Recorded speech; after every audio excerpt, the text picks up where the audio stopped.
श्री वैभव लक्ष्मी मातेच्या संपूर्ण व्रताची कथा. एक आटपाट नगर होते. पूर्वी तेथील लोक शेजाऱ्यांशी प्रेमाने वागत बोलत होते.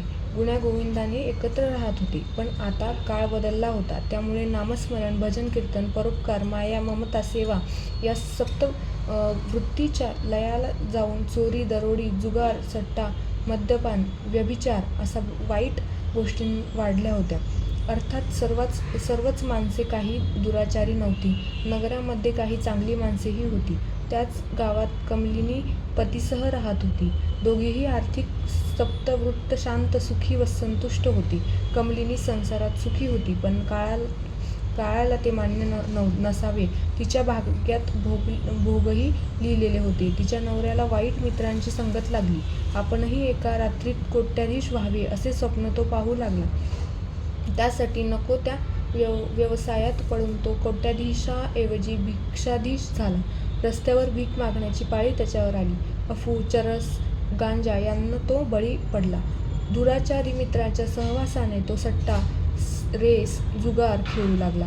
त्यात त्याने स्वतः जवळच्या सर्व पैशांबरोबर कमलिनीचे दागिनेही घालवले. कमलिनी सुसंस्कृत, सुशील आणि सुस्वभावी स्त्री होती. तिला आपल्या नवऱ्याच्या वागणुकीने वाईट वाटत होते. दुःखानंतर सुख येईल हा सिद्धांत तिला माहीत असल्यामुळे हे सगळे हाल सहन करतानाही परमेश्वरावर श्रद्धा आणि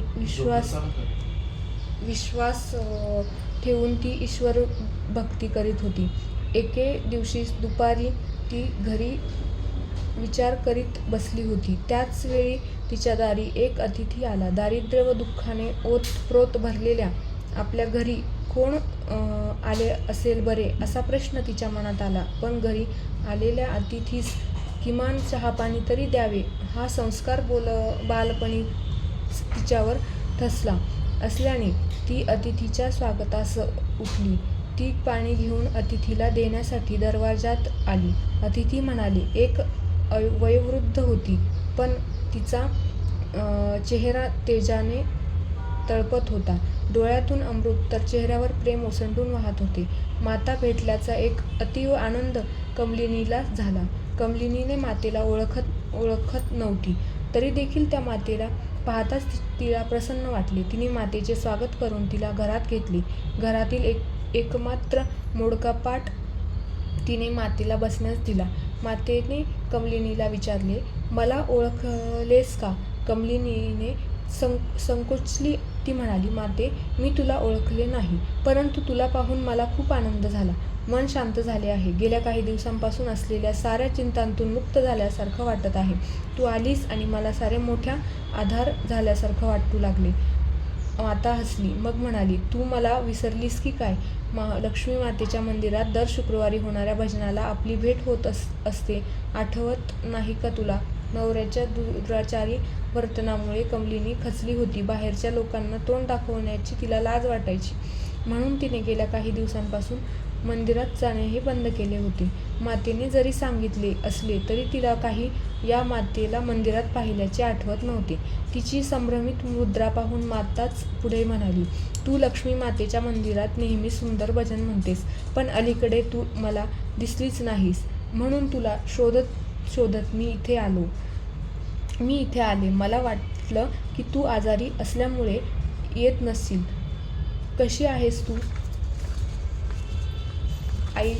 आईच्या मायेने प्रेमळपणे विचारपूस केल्यामुळे कमलिनीचे मन हेलावले. नकळत तिच्या डोळ्यात अश्रू ओघळले. मातेने ते पाहिले.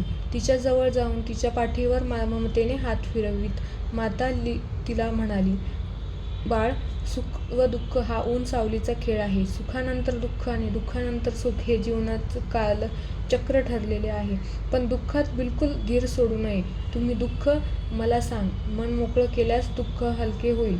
शक्य असेल तर एखादा उपाय मी सुचवेन. मातेच्या बोलण्याचे तिला बराच धीर झाला. ती मातेला म्हणाली, माते, पूर्वी माझ्या संसारात आनंद आणि सुख होते. माझे पती सुशील आणि सुस्वभावी असल्याने देवाची सेवा आम्ही कधी विसरलो नाही.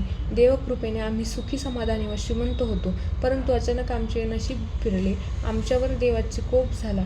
माते, पती कुविचारी मित्रांच्या नादाने व्यसनाधीन झाला. पर्यायाने आमचा सर्वच नाश झाला. आम्ही भिकारी झालो आई.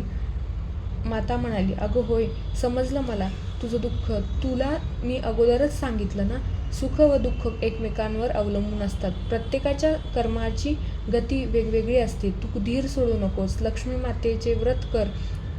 लक्ष्मी माता प्रेम, दया, करुणा व कृपा यांचा अवतार आहे. ती भक्ताच्या दुःखाचे निवारण करते. तिचं व्रत केलं तर चांगलंच होईल. मातेचे बोलणे ऐकून कमलिनीने चेहरा फुलला. ती म्हणाली, माते, हे व्रत करण्याची मला मनापासून इच्छा आहे. तरी तू कृपा करून हे व्रत कसे करावे ते मला सांग. कमलिनीच्या या बोलण्यामुळे मातेलाही खूप आनंद झाला. ती म्हणाली, या व्रताला वरदलक्ष्मी व्रत तसेच श्री वैभवलक्ष्मी मातेचे संपूर्ण व्रत असेही म्हणतात. मनापासून हे व्रत करण्याच्या सर्व इच्छा, अपेक्षा पूर्ण होतात. संतती, संपत्ती व सुख समाधान लाभते. हे व्रत अगदी सोपे आहे. हे व्रत चुकीच्या पद्धतीने करणाऱ्या लोकांना व्रताचे फळ मिळत नाही. व्रताचे फळ मिळवण्यासाठी हे नेहमी शास्त्रशुद्ध आणि विधीपूर्वकच करावे लागते. सोन्याच्या दागिन्याची पूजा विधीपूर्वक करावी लागते. नुसतं दागिन्यांना हळद कुंकू लावण्याने जर कोट्याधीश होत असेल तर साऱ्यांना हळद कुंकू समर्पणाचा मार्ग धरला असता. हे व्रत प्रत्येक शुक्रवारी करावे. व्रत करणाऱ्यांनी सकाळी उठून स्नान करावे, स्वच्छ कपडे घालावे, स्नानानंतर अंथरूण पादत्राणे झाडून त्याची वस्तूंना स्पर्श करू नये, कोणाची निंदा करू नये. मनामध्ये जय श्री वैभवलक्ष्मी माता असा जप सतत करत राहावा. खोटे बोलू नये. सायंकाळी दिवाबत्ती करावी. देवापुढे नंदादीप लावावा. हातपाय धुवून एका पाटावर पूर्वेकडे तोंड करून बसावे. आपल्या समोर आणखी एक स्वच्छ पाट ठेवावा. त्या पाटावर नवा कोरा लाल रुमाल अंथरावा. रुमालावर तांदूळाची छोटीशी रास काढावी.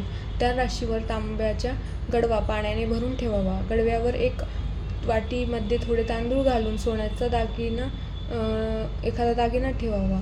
तो दागिना नसेल तर चांदीचा दागिना किंवा वस्तू ठेवावी. चांदीची वस्तूने नसेल तर ₹1 नाणे ठेवावे. त्यानंतर उदबत्ती निरांजन लावावे. वैभवलक्ष्मी माता ही श्रीयंत्राने सिद्ध होते. म्हणून श्री वैभवलक्ष्मी मातेचे संपूर्ण व्रत करताना प्रथम श्रीयंत्राचे व मातेच्या विविध स्वरूपांची फोटोची मनोकामना दर्शन घ्यावे. त्यासाठी या पुस्तकात फोटो दिलेले आहेत. त्यानंतर हात जोडून लक्ष्मी स्तवनपर श्लोक म्हणावे. वाटीतील दागिन्यांची हळद कुंकू लावून लाल फुले वाहून पूजा करावी. घरात गोड पदार्थ बनवून तो प्रसाद म्हणून ठेवावा. गोड पदार्थ बनविला नसेल तर साखर, पूड, खडी साखर यापैकी काहीही चालते. नंतर आरती करावी. आरतीनंतर 11 वेळा मनपूर्वक जय श्री माता लक्ष्मी असा जप करावा. त्यानंतर आलेल्या भक्तांना प्रसाद वाटावा. वाटीतील दागिना अथवा रुपया काढून घ्यावा. गडव्यातील पाणी तुळशीला ओतावे. विधीत वापरलेले तांदूळ पक्ष्यांना टाकावे. मातेचे व्रत अशा शास्त्रशुद्ध पद्धतीने केल्यास निश्चित यश मिळेल. या व्रतामुळे दुःख, हाल, अपेष्टा संपत्ती, संतती प्राप्त होते. त्याचप्रमाणे सौभाग्यवतीचे सौभाग्य अखंड राहते. कुमारिकांच्या सर्व इच्छा पूर्ण होतात. मातेने सांगितलेल्या व्रताची शास्त्रशुद्ध पद्धत ऐकून कमलिनीला आनंद झाला. ती मातेला म्हणाली, माते, तू सांगितलेलं हे व्रत मी याच पद्धतीने करेन. परंतु हे व्रत किती वेळा करावे, या व्रताचे उद्यापन कसे करावे हे ऐकण्यास मी उत्सुक आहे. तरी कृपा करून तू मला हे सांग. मातेला कमलिनीचे कौतुक वाटले. ती सांगू लागली, व्रत चुकीच्या पद्धतीने आणि कसेही करण्यास काहीच अर्थ नसतो.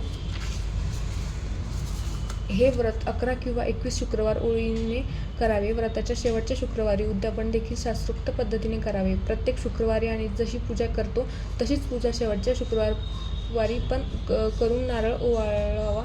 उद्यापनाच्या दिवशी साखरभात किंवा खीर यांसारखा गोड पदार्थ प्रसादात करावा. नंतर प्रसादाबरोबर 7 ते 11 सुवासिनींना व कुमारिकांना हळद कुंकू लावून ते वैभव लक्ष्मी माता व्रताचे एक पुस्तक भेट म्हणून द्यावे. सर्वात शेवटी श्री लक्ष्मी मातेच्या फोटोला वंदन करून, हे माते, मी मनपूर्वक तुझे व्रत केले आहे. आम्हा सर्वांना कल्याण कर. माझ्या सर्व चांगल्या इच्छा पूर्ण कर. गरिबांना संपत्ती, पुत्रिकांना पुत्र दे. सौभाग्याचे कार्य रक्षण कर. कुमारिकांच्या इच्छा पूर्ण कर. हे व्रत करणाऱ्या सर्वांना सुखी व समाधानी ठेव, अशी मनोकामने प्रार्थना करावी. त्यानंतर पुन्हा एकदा मातेच्या धनलक्ष्मी स्वरूपाला श्रद्धापूर्वक नमस्कार करून मातेचा आशीर्वाद घ्यावा. मातेच्या तोंडून लक्ष्मी मातेच्या व्रताची कथा ऐकल्यानंतर क्षणभर कमलिकेने डोळे मिटले आणि मनामध्ये मातेची सांगितल्याप्रमाणे श्री महालक्ष्मी मातेचे शास्त्रोक्त पद्धतीने 21 शुक्रवार व्रत व यथासांग उद्यापन करणे असे निश्चित केला. या निश्चयानंतर तिचे जेव्हा डोळे उघडले तेव्हा समोर माता नव्हती. तिला आश्चर्य वाटले. तिने आजूबाजूला शोध घेतला पण तिला माता दिसली नाही. त्यामुळे ती माता खरोखर लक्ष्मी माताच होते याबद्दल कमलिनीची खात्री झाली.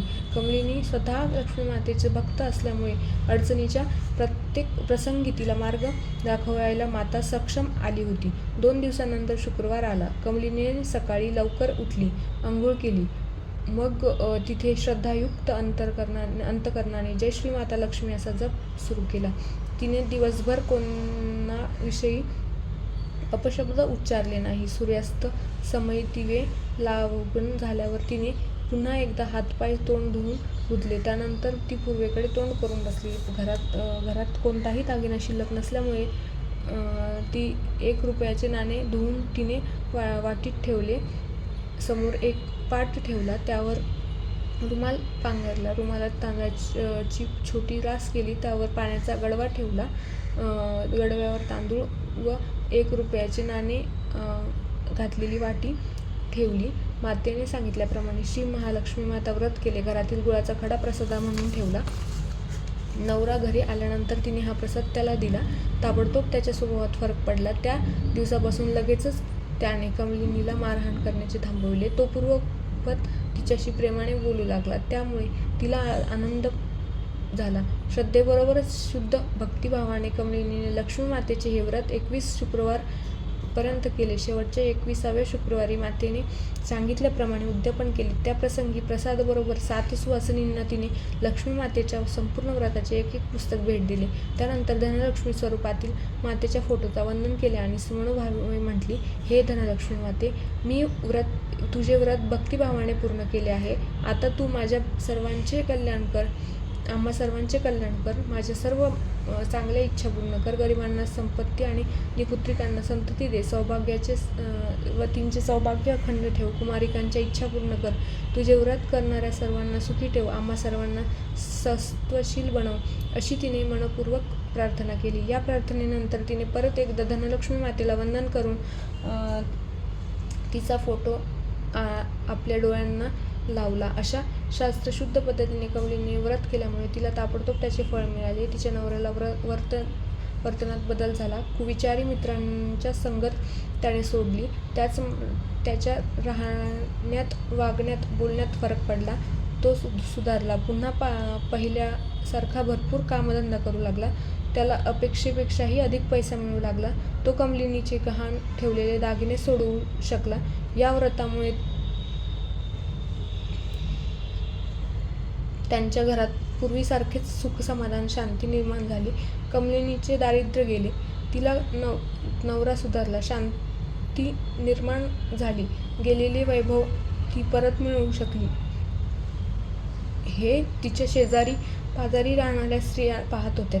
त्यांनीही हे व्रत करण्याची आपली इच्छा कमलिनीला सांगितली. कमलिनीने सर्व व्रतविधी सांगितला. व्रत समजावून घेऊन त्यांनीही हे व्रत सुरू केले. हे लक्ष्मी माते, सर्वांना कमलिनीप्रमाणे फळ दे. सर्वांच्या इच्छा पूर्ण कर. तुझा त्रिवार जय जयकार असो.